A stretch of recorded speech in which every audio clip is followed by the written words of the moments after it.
Cuida, galera, bom dia.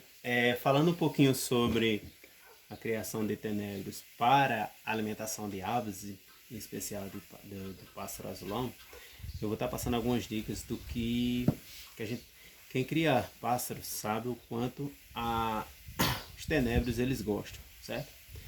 Então, em um tenebro você tem cerca de 40% só proteína. Então, a grande maioria dos criadores que criam azulão geralmente tem suas caixas de tenebro, certo? Que ela pode estar sendo servida tanto desidratada, como também ela pode ser servida crua, certo?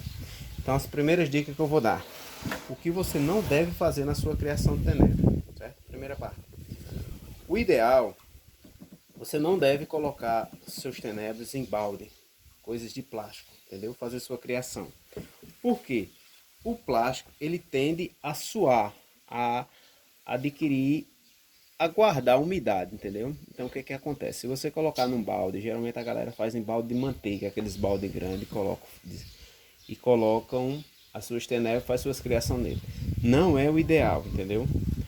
Certo? Porque quando você faz em caixa em baldes de plástico, o que acontece? Geralmente ele soa muito e aquela umidade que fica ao redor do balde, quem cria sabe, quem já teve criação de tenebro sabe que aquela umidade ela mata os ovos, certo?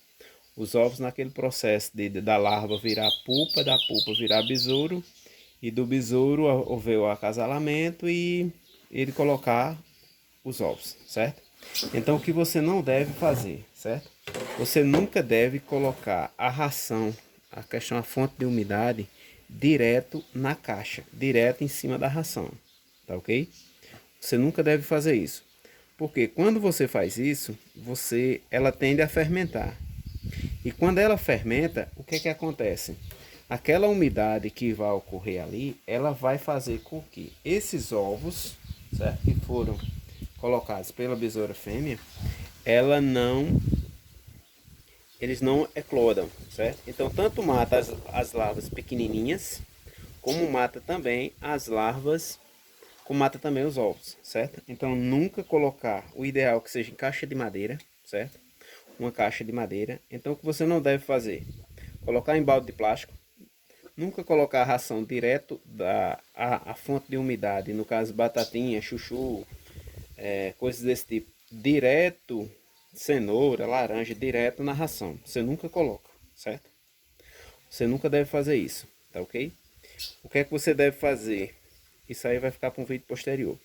Questão de ração. O que você não deve fornecer? O farelo de milho, eles até gostam, é bom, mas o que é que acontece? Tem uma larvazinha, quem é criador sabe. Tem uma larvazinha pequenininha que se ela tomar de conta no seu plantel, na sua criação de tenebra, ela acaba, certo? Então nunca colocar farelo de milho, certo? Essa é a ração que você não deve colocar. Farelo de milho, farelo de trigo não é o ideal, tá ok? Então no vídeo posterior eu vou estar falando um pouquinho sobre o que você fazer para ter sucesso na sua criação de tenebra, tá ok? Então quem gosta, compartilha, dá aquele joinha, fortalece lá o canal, compartilha entre os amigos, certo? E esses são alguns passos que você não deve fazer na questão do manejo dos tenebros para suas aves. Tá ok, galera?